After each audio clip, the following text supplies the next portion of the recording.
Fernando, es un gusto tenerte por acá. Muchas gracias por estos minutos. No, gracias por invitarme a Apuntes de la Rabona, es un placer para mí. No, el placer es nuestro.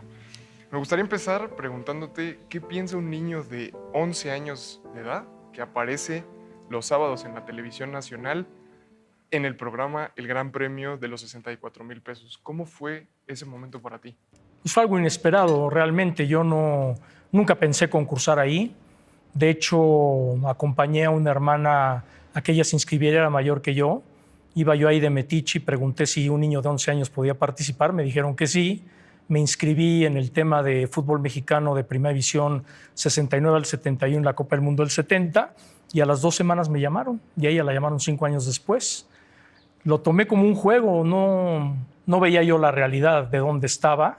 Fue divertido, fue padre, fue apasionante meterme a la hemeroteca del periódico La Afición que don Antonio Andere me permitió, y mi papá ahí dictándole alineaciones, minutos, goles, árbitros y todo para estudiar. Así que fue una aventura de donde cambió mi vida para dedicarme a lo que me dedico, porque si no, tal vez me hubiera yo inclinado a la química industrial. Pero tu papá te dice, ya no sigas en el concurso, vámonos con estos. En la época de ahorita se dice bullying, pero también en mi época había que te molestaban en la escuela. Entonces mi papá me dijo, no importa el dinero, el chiste es que te retires triunfador, vas en sexto de primaria y mejor que llegues triunfador a la escuela para que no se burlen de ti. Aparte, la última pregunta ya estuvo muy pasada, dice, ya ni estudies para la próxima porque ahí nos retiramos. 3 años después, tienes 14 años, 1974, y debutas en radio, en este programa comentando el fútbol, donde incluso debutó también Francisco Javier, ¿no? Por ejemplo. A los 14 años estás trabajando. ¿Cómo es lidiar con eso? Porque si bien era tu pasión, pero pues eras muy niño, ¿no? Sí, pero era los domingos el programa nada más. Lo divertido ahí era preparar durante toda la semana una cuartilla ahí con la máquina de escribir, los tachones y todo, para tener tu minuto de gloria los domingos en la radio y leer lo que preparaste, porque yo no improvisaba. Yo leía que iba a hablar del arbitraje, escribía del arbitraje, que iba a hablar del Atlético Español, del Atlético. Y eran nada más los domingos, y ese programa pues siempre impulsó a los chavos. De ahí también salió Gerardo Peña, parte de Francisco Javier González. Y pues fue una experiencia padre, no me la esperaba. Jesús Domínguez García se portó cuatísimo conmigo. Nada más una vez me metí un susto cuando murió el papá de Billy Álvarez, don Guillermo Álvarez Cuevas, como el programa lo patrocina un Cementos Cruz Azul. De repente me habló Jesús y me dijo, oye, murió don Guillermo, voy al sepelio, ahí te echas los 2 programas. Y me aventó al ruedo en el de media hora a mediodía y la hora completa en la noche. ¿Ya sabías desde ese momento que te querías dedicar a esto o no lo tenías muy claro? No, ya, desde que entré a la radio ya lo tenía muy claro, porque por el gusto por el fútbol y aparte el gusto de poder estar ante un micrófono, y aparte a la par todo se dio muy padre, porque en ese programa, por ahí de un año después, me nombraron corresponsal en el Estadio Azteca. Entonces, para el programa de mediodía yo pasaba el reporte de los Juegos del Azteca, y aparte, estando en el Azteca, me contrató Jaime de Aro para hacer el boletín de prensa y sacar las alineaciones para dárselas a los periodistas. Entonces ya estaba yo muy involucrado. Digamos, había oportunidades y tú decías... La que venga. Hay una anécdota que investigando sobre tu carrera me pareció maravillosa, que es a los 15 años entrevistas a probablemente el ídolo más grande del fútbol mundial, a Pelé.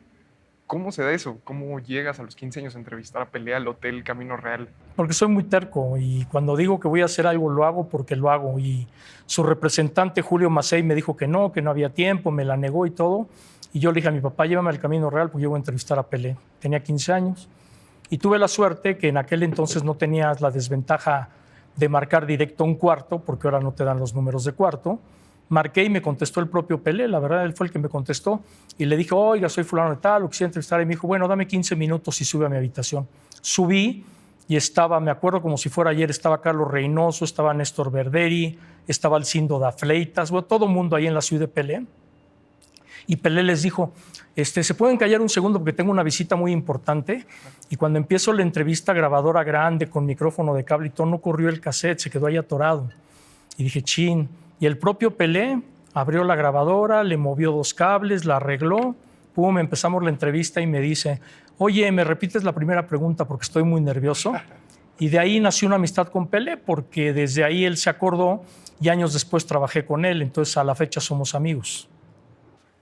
Y, digamos, has entrevistado a probablemente todos los deportistas famosos de los últimos 20 años, 30 años, ¿esa es la entrevista que más has disfrutado en tu vida, la primera grande, o ha habido otra?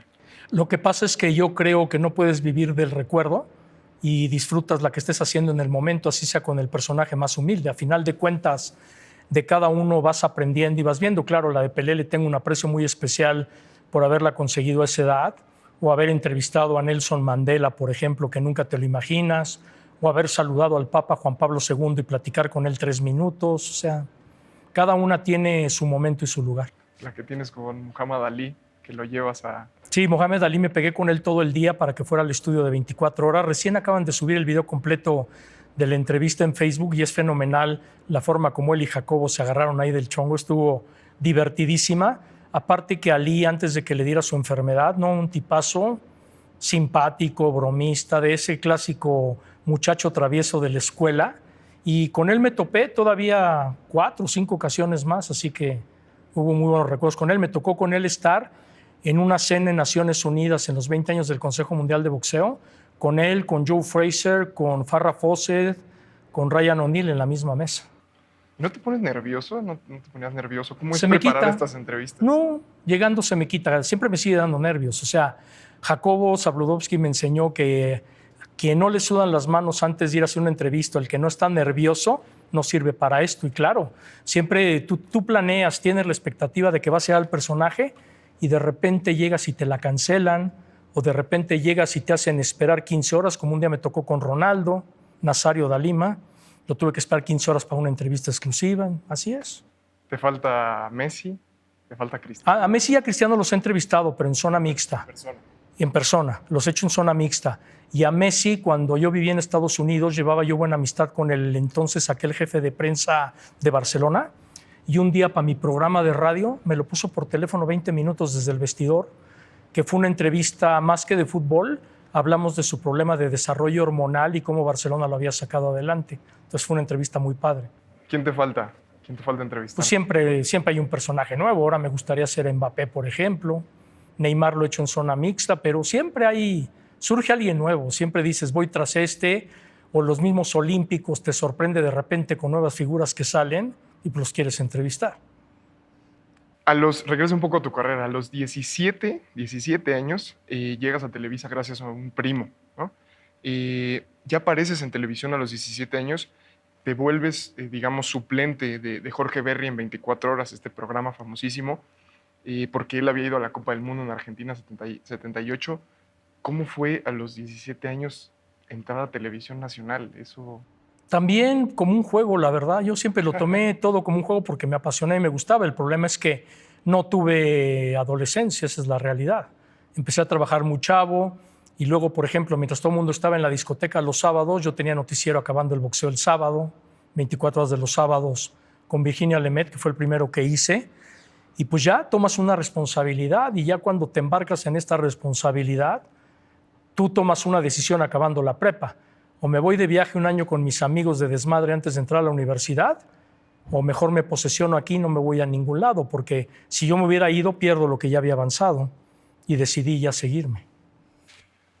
A los 20 te vas a tus primeros Juegos Olímpicos, a Moscú. ¿Cómo fue vivir esa experiencia en la URSS, ¿no? ¿Cómo fue esos Juegos Olímpicos donde te mandan a ti y a otra persona nada más? ¿Qué te quedas de esa experiencia? No, fue una locura, fue una locura. Lo que pasa es que nada más fue Guillermo Ortega de Información General y yo, porque Televisa no iba a transmitir los Juegos por la invasión soviética a Afganistán. Y un día antes de la inauguración, el señor Azcárraga cambió de opinión, pues íbamos a transmitir los Olímpicos. Y fue una mega experiencia, porque parte de los eventos los narraban desde acá, pero otra parte los narraba yo desde allá en las tardes, en las mañanas me dedicaba a reportear, y aparte tenía yo el problema o la responsabilidad de tener un ingeniero ruso al lado, porque no había consolas como ahora las hay para switchar y todo eso. Entonces de repente yo veía que pasaba algo importante en la gimnasia, cámbiame el parche, vámonos a gimnasia, y cámbiame esto y vámonos acá. Yo casi produciendo, narrando y todo. Entonces bajé 10 kilos en esos 16 días, pero fue maravilloso porque de ahí fue donde realmente se proyectó mi carrera inesperadamente. Claro, porque regresas y es cuando Jacobo te dice, vete de vacaciones un mes, que regresas como titular. Sí, porque ya no quería que apareciera ningún otro noticiero para hacer ya la cara de 24 horas. Por eso Moscú 80 le tengo mucho cariño, porque esos olímpicos me cambiaron la vida. Y yo te he escuchado en muchas entrevistas hablar de Jacobo Zabludovsky. ¿Qué significó para ti?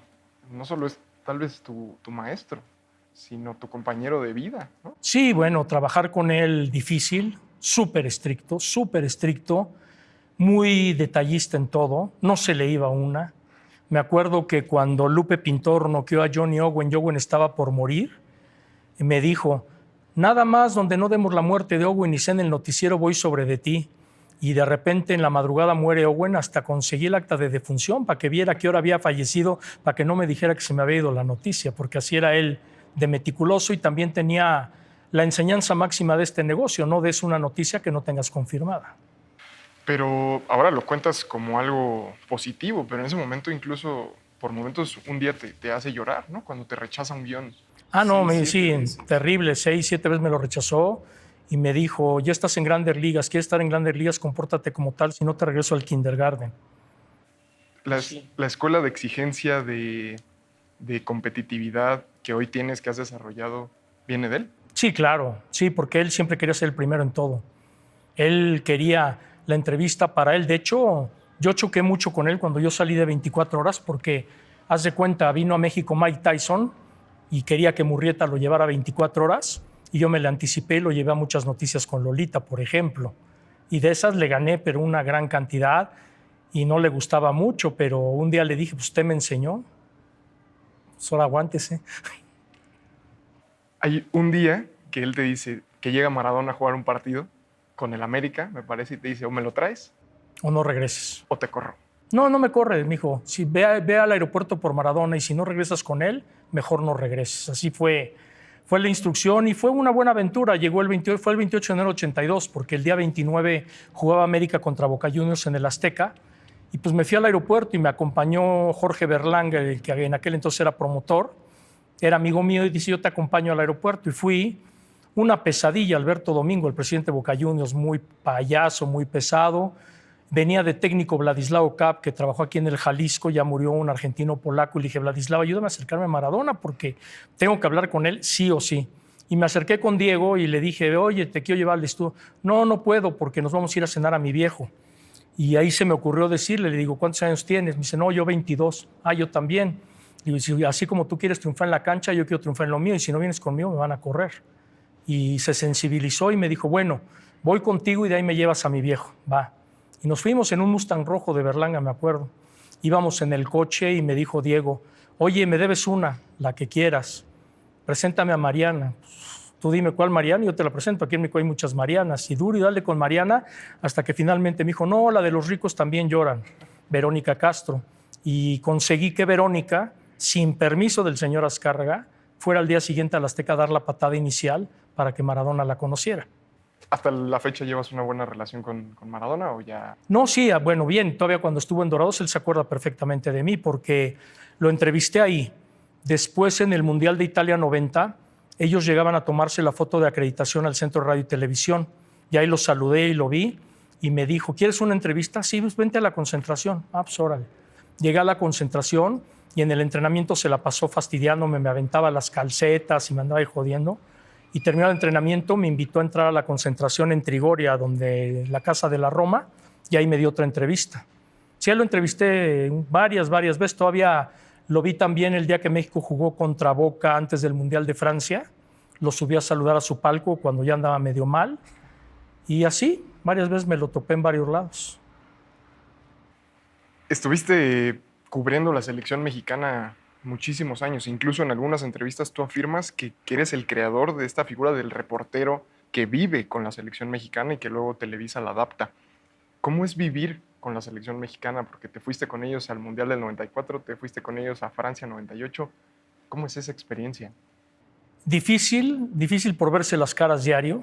Más fácil que ahora porque había más apertura, que ahora todo es mucho más cerrado.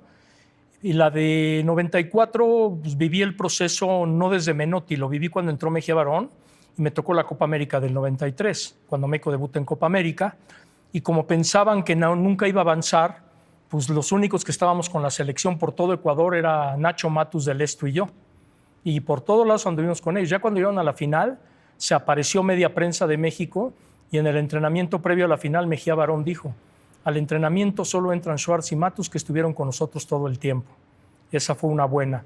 Pero la que más gocé fue la de Francia 98, porque hice todo el proceso con Bora y luego con Manuel Lapuente y viajé con ellos, pero hasta los confines más lejanos del mundo. Y además en el Mundial, como ya las concentraciones no eran en hoteles, eran en los campamentos que eligiera cada equipo, acondicioné una estación de control remoto con parabólica para poder transmitir. Hicimos un estudio en el sótano del castillo donde estaba la selección y ahí estaba yo con ellos. De hecho, viajaba yo con ellos a las sedes de cada partido. Nada más no dormía en el mismo hotel oficial porque no había cupo un día antes de los partidos, y me regresaba con ellos, ya sea en tren, en avión, en lo que fuera, siempre pegado a ellos. Pero con Manuel Lapuente has dicho en varias entrevistas que él te dejaba acercarte y te decía solo 2 reglas, no, ni comes con nosotros, pero incluso te dejaba entrar a los entrenamientos a puerta cerrada. Sí, porque de repente le ayudábamos, no había camarógrafo de selección y le ayudábamos a tomar algunas tomas que necesitara y luego revisar y eso, y porque me tenía toda la confianza, entonces me iba yo escondido entre los balones para que André Marín no se enojara, porque cada vez que me veía se ponía como loco, y me iba yo ahí entre los balones con los utileros a los entrenamientos a puerta cerrada. Y luego de repente en Televisa me criticaban mucho porque decían que era yo la sirvienta de la selección, pero si estás dentro de un grupo, tu línea de trabajo es una y tu línea para llevarte para que el grupo te acepte es otra. Entonces, si de repente a mí me decía Luis Hernández: oye, ¿vas a salir al pueblo? Sí. Oye, tráete unas galletas. O el Cabrito Arellano: oye, necesito pasta de dientes. O el otro: esto no me costaba nada traérselas, la verdad. No, pero eso te daba exclusivas también. No que me diera exclusivas, más bien hacía que el grupo me tuviera confianza y me aceptara. Yo, por ejemplo, lo de David Oteo y el Tilón Chávez, que los iban a dar de baja, yo lo sabía desde el 31 de mayo, después del amistoso con Japón en Lausana, en Suiza. Y yo no adelanté la noticia hasta que Lapuente me diera el visto bueno. Porque si yo en esa me adelanto 3 días, pierdo todo lo demás. Toda la confianza. Igual me pasó cuando fue el doping de Tilón en la Copa América y el de Raúl Rodrigo Lara. Yo sabía del doping desde una semana antes porque yo vi que venían de la concentración a Asunción. Dije: algo está pasando acá. Me enteré de lo que era, e incluso la defensa que hizo la Federación Mexicana de Fútbol ante Conmebol de los dos, la redacté yo con Enrique Borja, con Quise, con Ariel González. Nos quedamos como 6 horas en la madrugada ahí en Iguazú, preparando en la computadora lo que iba a ser la defensa de ellos. Una vez te escuché una anécdota de que justo frente al partido contra Bélgica en el 98, Manuel Lapuente quería motivarlos y no conseguía la película. ¿Cuál era esa película? La de Rocky 5. Era la de Rocky 5 porque decía Lapuente que como Rocky le ganó al rusote ese grandote, que les quería mostrar que podían rematar bien contra los de Bélgica, aunque fueran unas torresotas enormes, y no la conseguíamos por ningún lado. Entonces la pedí a México y me la mandaron por la parabólica y se la grabé allá y se la entregué allá.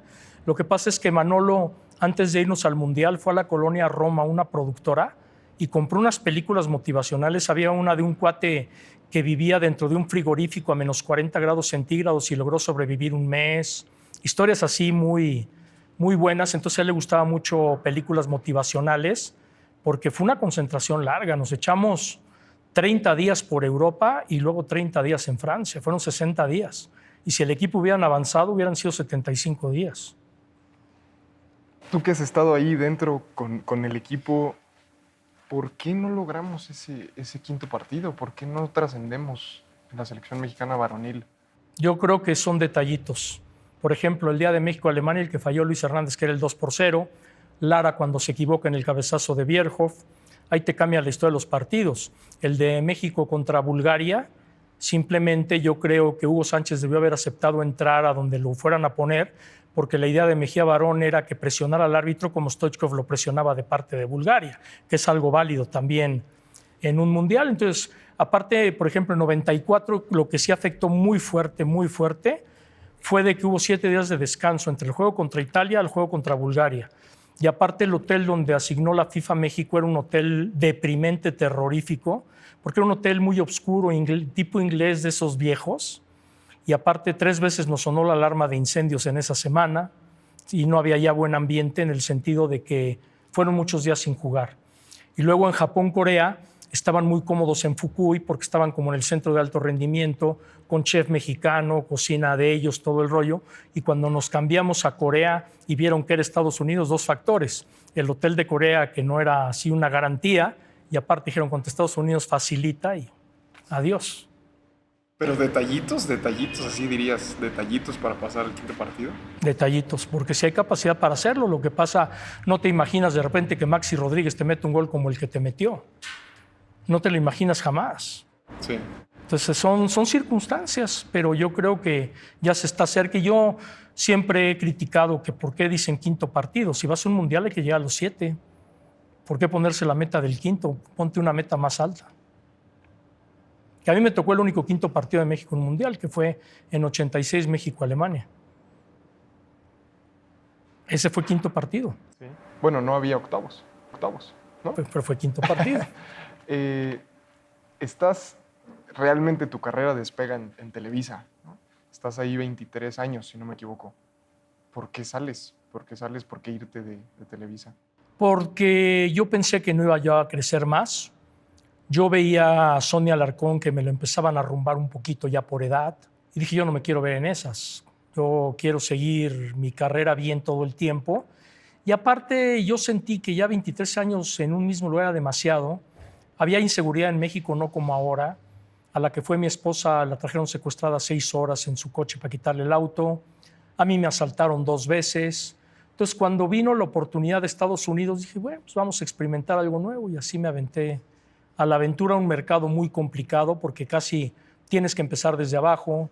Los sudamericanos te miran con mucho recelo porque ellos están apropiados del fútbol mexicano y cuando llega un mexicano conocido como que les tiembla un poquito el pulso. Fue una experiencia fuerte, pero así me tocó vivirla. Siempre has dicho que esto es cuestión de vocación, que no te encantan los reflectores, que no... Eso, de ahí viene un poco esta idea de no querer ser tan visto. Lo que pasa es que yo creo que somos uno más. O sea, de repente dicen la famosa palabra de Estados Unidos, el talento. Pues cada quien tiene talento para lo que hace. Entonces, de que al que sale en pantalla de televisión le digan talento, me parece una grosería para el camarógrafo, para el asistente, para el mesero, para el que estaciona coches. Todo el mundo tiene un talento.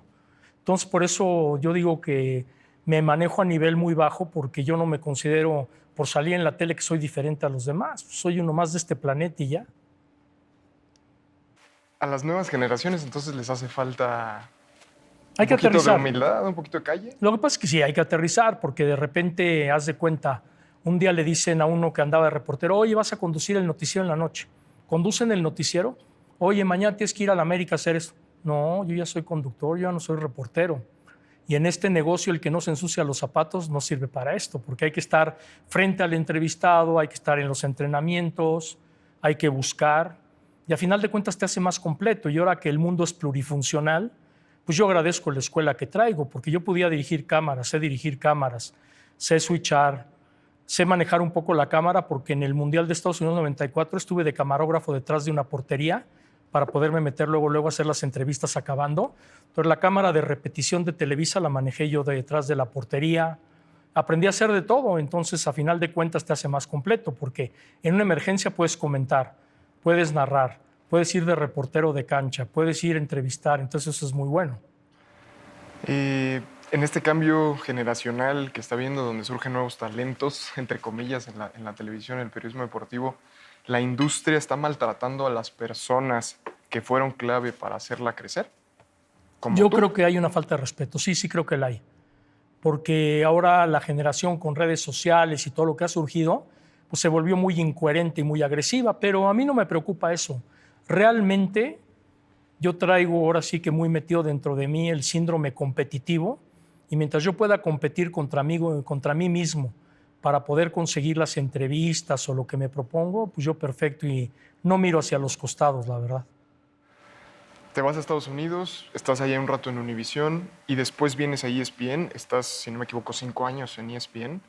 ¿Por qué sales de ESPN? ¿Sales mal de ESPN? Lo digo francamente, me corrieron, yo cometí un error, sí lo cometí, pero lo magnificaron hasta lo último por causas de gente de México, que incluso me levantó el caso de recursos humanos ante Estados Unidos. Mi jefe mexicano en Bristol no metió las manos por mí y me fueron. me fueron, así tal cual, y yo pensé que ahí se terminaba mi carrera. Pues ya había pasado por Univisión, Telemundo, Televisa, y ESPN, dije, ¿ahora para dónde? Pero pues, aquí sigo, me volví a levantar. ¿Llegaste a Fox? No fue muy curioso. Primero, a mí me despiden de ESPN el 29 de agosto de 2015. A Chicharito lo presenta Real Madrid el fin de semana del 30 de agosto. Y Chicharo, pues me llevo muy bien con él. Y en el Mundial de Brasil él no estaba muy contento con que andaba en la banca, y un día le hablé para ver si me daba una entrevista. Y me dijo, no, ahorita no, pero tú y yo vamos a hacer algo grande. Y al día siguiente que lo presentaron en Real Madrid, me mandó un mensaje y me dijo, oye, habla con fulano de tal, mi primera entrevista fuera de España con Real Madrid es tuya para ayudarte. Y entonces yo dije, bueno, ¿cómo la hago? No tengo ahorita herramientas. En un momento pensé en el periódico Esto, porque yo trabajo ahí, pues Esto me pone fotógrafo y me voy para allá. Pero luego dije, no, esto es más grande que para un periódico. Entonces me moví y, para no hacerlo muy largo, hablé con Claro Sports. No los conocía yo, hablé con ellos y les planteé muy fácil. Le dije, el día 18 de septiembre tengo entrevista con el Chicharo en Real Madrid. Paguen el viaje, paguen la producción, yo no les cobro un quinto y les regalo la entrevista. Porque para mí era muy importante mostrar fuerza de que a los 15 días que me golpearon, a los 15 de estar sentado con Chicharo en Real Madrid, y de ahí me levanté, vine a hacer los Juegos Centroamericanos a Veracruz, contratado por Radio y Televisión de Veracruz, y luego entré a Fox Deportes en Estados Unidos, viajando de costa a costa cada semana para trabajar 4 días y regresar a la casa 3, y luego para México.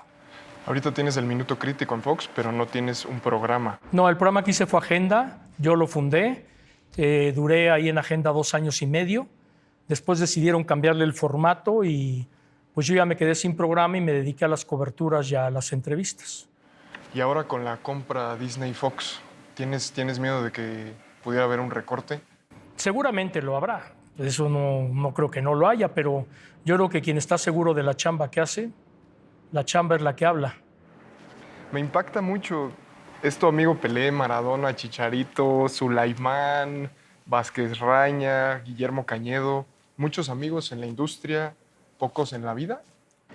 Pues mucho más en la industria, sí, mucho más. Lo que pasa es que mi carrera, y eso yo lo debo reconocer, hacia adentro de las televisoras no soy bien visto, tal vez por mi forma de ser, mi forma de competir o por simple envidia de lo que uno consigue, porque pues, en esto hay mucho celo.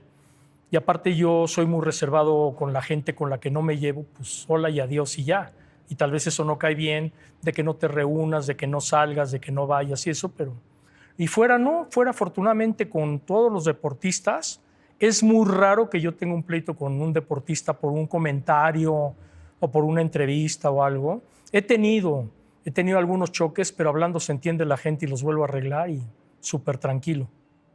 En esta línea, tú mismo te has reconocido como alguien demasiado exigente, hiperactivo, siempre compitiendo contra los demás. ¿En qué momento te das cuenta de que tienes una adicción al trabajo? Que tú lo has dicho, yo tenía una adicción al trabajo. ¿En qué momento te das cuenta de esto? Cuando me divorcié, que no ha sido una sola vez, dije, ya párale, tienes también que hacer tu vida por otro lado. Y pues sí sigo haciendo lo que hago, pero ya fue mucho más tranquilo, porque sí, no paraba yo todo el día.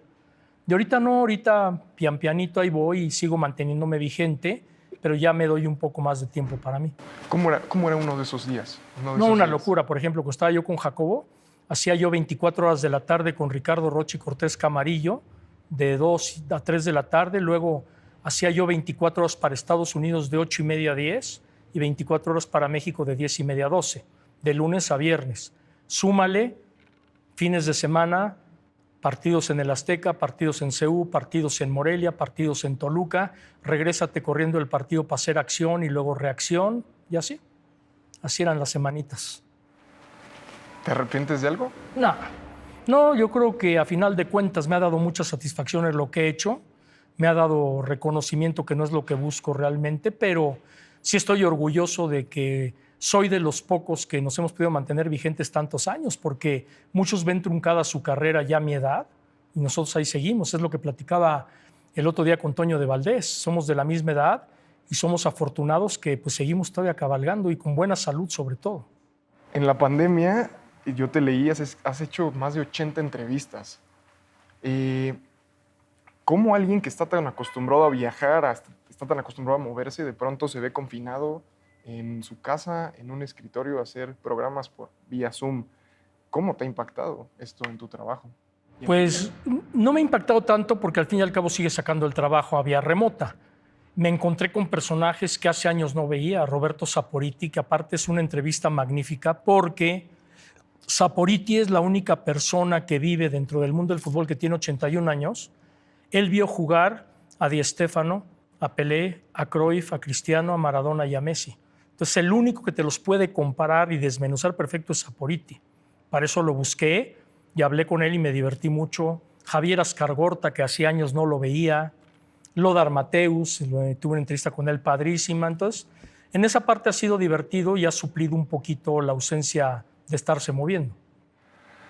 ¿Con quién se quedaba? ¿Quién era el mejor para este que ha visto a todos? Para este que ha visto a todos, ¿Quién dijo sé que él dijo que Di Stéfano. Di Stéfano. Sí, por el estilo que tenía, claro, pero a cada uno le dio su lugar en la época que ocupó. Pero fue padre, porque aparte él jugó contra Di Stéfano, porque el equipo argentino donde él estaba tenía un intercambio con Real Madrid de España. Y que te hable de todo eso aparte, no hay que olvidar. Saporiti fue auxiliar de Menotti en el Mundial de Argentina 78. Fue el auxiliar y un día que Menotti no dirigió el entrenamiento me platicó que mandó a la Volpe a que se bañara porque ya no lo aguantaba. Ah, sí. Se vete ya al vestidor o te corro. Girando un poco la entrevista, ¿has visto fútbol? Bueno, eres experto en muchos deportes, pero sobre todo en fútbol, ¿no? ¿Qué males le ves al fútbol mexicano? ¿Qué crees que pueda mejorar el fútbol mexicano? ¿En qué momento lo ves? El fútbol mexicano debe mejorar su estructura en fuerzas básicas, tener un modelo de trabajo como el que tiene Pachuca, como el que ahora está implementando Guadalajara. América ahora ya lo tiene también, pero tiene que sacar jugadores de su propia cantera y ahora más que va a cambiar la economía del mundo con esto de la pandemia, tienen que producir más jugadores. Creo que al fútbol mexicano le falta eso y tener confianza en los jóvenes. Por ejemplo, el portero que llama tanto la atención en Santos, Acevedo, pues sí está muy chavo, pero ya tiene 23, 24 años, o sea, tampoco es un chavo de 17. Y tú te preguntas de repente, ¿por qué no confía en un chavo de 17 como el que le llaman el Messi mexicano, que en Mallorca sí lo debutan de bien chavito? O sea, aquí les tiembla mucho el pulso para debutar los jóvenes. Yo creo que si los debutaran, porque tú ves, van al Mundial Sub-17, son campeones del mundo, tú voltea 4 años después y te pregunto, ¿quiénes de ese Mundial Sub-17 llegaron a estar bien en Primera División? Ni una tercera parte. ¿Por qué? Porque llegan del Mundial Sub-17 y van para atrás en sus equipos, no los consideran dentro de los equipos. En cambio, en Argentina sí, por ejemplo, del Mundial de Canadá 2007, donde estuvo la generación de Héctor Moreno, Chícharo y ellos, ahí estaba el Kun Agüero. Y el Kun Agüero, después de ese Mundial 2007, estaba Di María y no sé quiénes más de esos, ya estaban jugando en primera. La desaparición del ascenso, entonces, no, a mí me parece terrible, una decisión terrible, porque el mismo dinero que le están metiendo a la Liga de Expansión lo habían metido al ascenso para que hubiera ascenso. Oye, ¿le tienes fe a la Liga, por ejemplo, la Liga Balompié? ¿Le tienes fe? Me parece que es un lavado tremendo. Es lo que a mí me parece, me puedo yo equivocar, pero no le veo ni pies, ni patas, ni seguridad. O sea, primero, pues, si no tienen televisión, ¿de dónde van a sacar el dinero? Luego hablan del maravilloso estadio de Ensenada, no está terminado. Luego hay otra franquicia que ya se retiró, la de Los Cabos, porque pues, no hay dinero por la pandemia. Y pues, de repente tú ves los contratos que hacen, donde aparte le tienes que dar a la liga el 20% de la transferencia de tus jugadores, tienes que pagar 5 millones para entrar, y así cualquier cantidad de cosas dices, no, esto está raro. ¿Arrancarán o no arrancarán? Yo veo muy difícil que arranquen. Y lo peor, que me da mucha tristeza, no vayan a quemar a gente como Ramón Ramírez, como El Tiburón, como Camilo Romero, que son Ramón Morales, son gente buena. Y si lo están, Carlos Salcido, si lo están utilizando como imagen y esto no funciona, los van a quemar a ellos. Yo tengo una pregunta personal. ¿En algún momento has caído en reproducir intencionalmente fake news, noticias falsas o especulaciones para generar interés? Me pasó, pero por error. Me pasó de joven por error. Por ejemplo, yo dije en algún programa que tenía Jacobo de Contrapunto que Roberto el Loco Martínez era adicto al alcohol y me fue a demandar porque era mentira. Me habían pasado mala información. Ahora que lo veo, ya tiene 80 años, nos reímos los dos porque se acuerda perfecto. Pero yo me disculpé ya y en Agenda Fox Sports me pasó un día que quería yo entrevistar a Luis Ángel Landín y me contestó un landing fake. Un landing fake y al día siguiente pues yo doy mi cara y me disculpo. Son cosas que llegan a pasar. Aparte, a mí no me da pena disculparme si yo me equivoco, porque nadie es perfecto. Digo, terrible que diera yo la muerte de alguien y no se haya muerto, por ejemplo, porque ahí estás afectando a una familia. Pero si yo digo, por ejemplo, Jürgen Damm lo van a contratar en tal equipo y no se da, pues tampoco es fake news, porque también el fútbol es mundo de rumores. ¿Te ha traído esto algunos enemigos? No, dentro de la industria no creo. Dentro de la industria realmente no creo. He tenido choques, por ejemplo, el Wendy Mendizábal un día me quería agarrar a golpes en el túnel del Azteca, porque en el programa de Reacción en la Noche yo enseñaba que el cuate metía el codo ilegalmente para codear a los rivales, no le gustó y me retó a golpes. O Hugo Sánchez, cuando yo dije que él era el técnico que daba la cara y Mario Carrillo le planteaba los partidos, Hugo se enfureció. Y en Jamaica, cuando México ganó con los 2 goles de Cuauhtémoc Blanco, al final para poder continuar con vida rumbo al Mundial del 2002, Hugo Sánchez me lo encontré en el hotel y me dijo, hey, vente a mi cuarto porque te quiero romper la madre. Y dije, pues órale. Y con Hugo, que éramos grandes amigos, porque me tocó cubrir toda su época de Atlético, Real Madrid, todo, enojadísimo conmigo. Y cuando iba a entrar de técnico al Necaxa, ahí siguió la pelea. Y ya cuando lo van a nombrar técnico de la selección nacional, Carlos Trápaga, que fue director del Esto en paz descanse, me dijo, oye, tú y Hugo no pueden seguir peleando. Tú y Hugo se tienen que contentar. Y le dije, sí, pero yo no le voy a ir a rogar. Yo ya lo busqué varias veces y me ha mandado por un cuerno.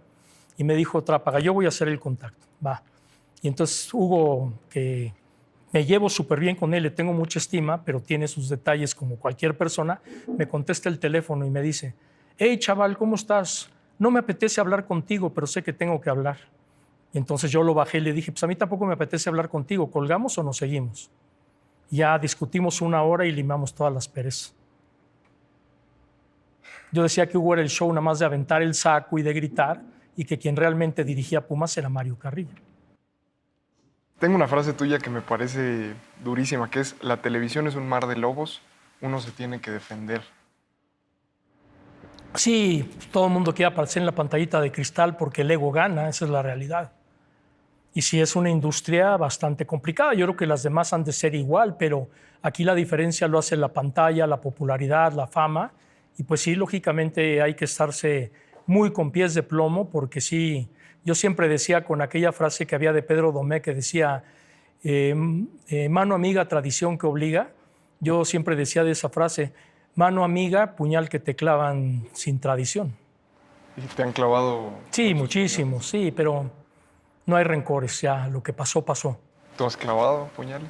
De repente, por ganar una entrevista, sí, es válido. ¿Cuál es el mejor momento de tu carrera? Hijo, es muy difícil de escoger.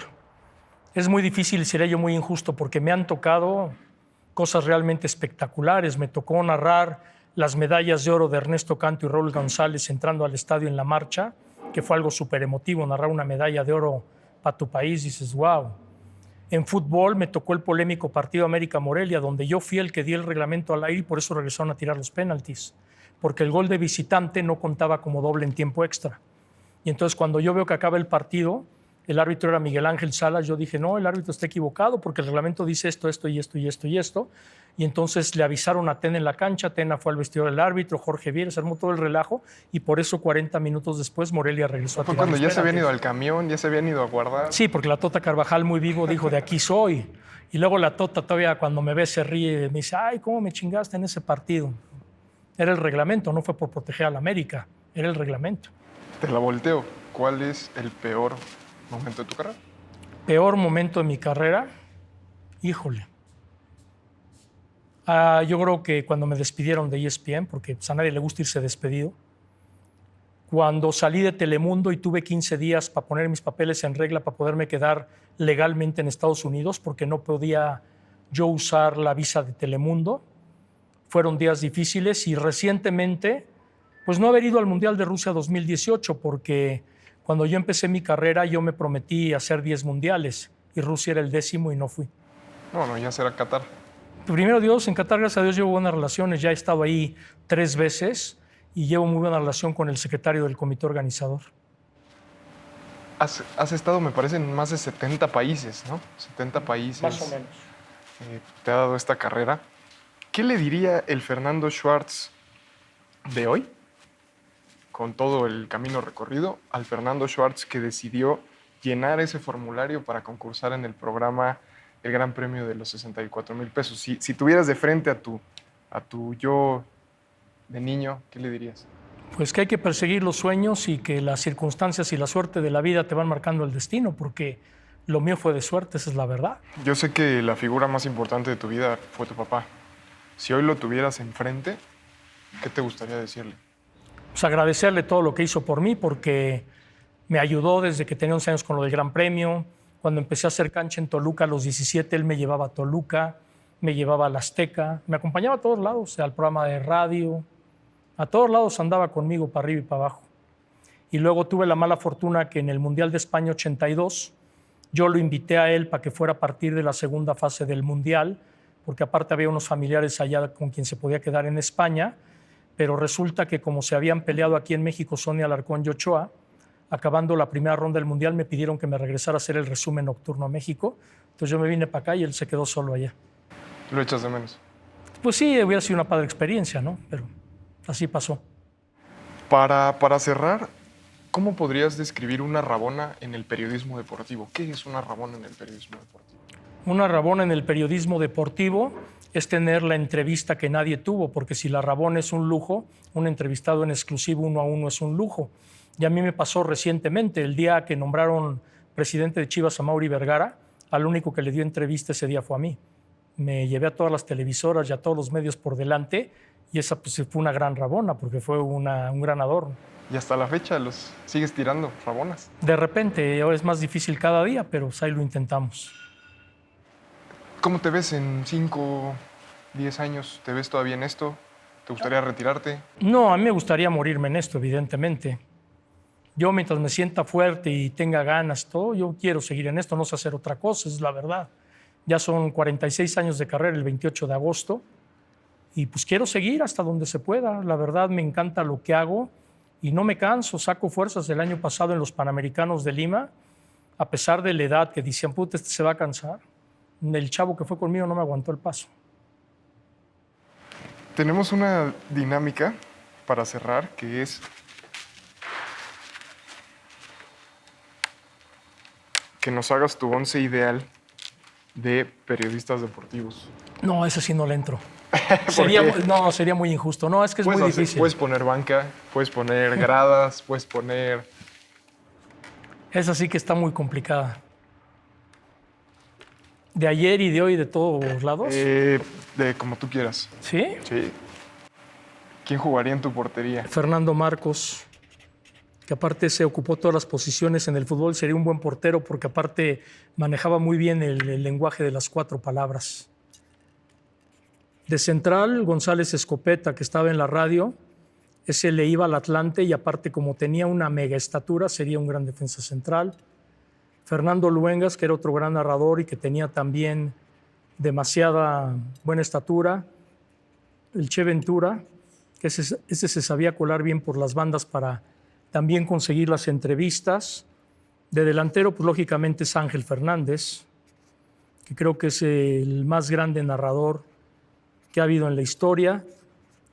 Juan Dosal, que aparte pues fue mediocampista, entonces le viene quedar bien por ahí. También pondría aquí a Gerardo Peña, que es otro de los grandes que ha habido dentro de la crónica deportiva y que desafortunadamente por cuestiones de salud, pues la gente se ha olvidado mucho de ellos. Aquí pondría a Raúl Pérez, que para mí hoy por hoy es uno de los mejores narradores de Televisa y que creo que no se le está dando precisamente toda la importancia. Toño de Valdés, Enrique Burak. También tendría, si me permite, dices que puedes poner banca, está Gerardo Lisiaga, que también llenó toda una época. Aquí Sonia Alarcón, evidentemente, que era un gran narrador. El Perro Bermúdez, que hay que distinguir, porque una cosa es ser comentarista, narrador, y otra cosa es ser periodista. Y muchos de aquí no son periodistas, eso está totalmente también otra faceta. Me gusta también cómo lo hace Paco Villa, que para mí también ha crecido muchísimo dentro del mundo de la narración. Evidentemente José Ramón, David Faitelson. Y ahí le paro porque podría llenar 3 equipos fácilmente. Tal vez David y tú los que más han trabajado, ¿no? Porque somos un poco más periodistas que los demás. Aparte, cuando le tenía que competir a Faitelson era un dolor de espaldas tremendo, porque el cuate tampoco nunca claudicaba, pero un día, ahora sí que las tropas se ayudan en la guerra. En el Mundial de 94, después de que entrevisté a Stoichkov, se acercó conmigo y me dijo, oye, se le acabó la batería a mi cámara y me toca Stoichkov, ¿me prestas una batería? Y le presté una batería de la cámara. Son amigos, sí. Sí, me llevo con él, pero aparte entre las tropas te tienes que ayudar. ¿Qué tal si a mí un día mi cámara se queda sin pila? Tienes que pedir ayuda al colega. Claro. ¿Nos podría regalar un autógrafo a nuestro balón de apuntes de Rabona? Claro. Muchas gracias. A ti. Muchas gracias a ti. No, gracias a ustedes. Espero que no se hayan aburrido. No, para nada. Fernando Schwartz, periodista deportivo.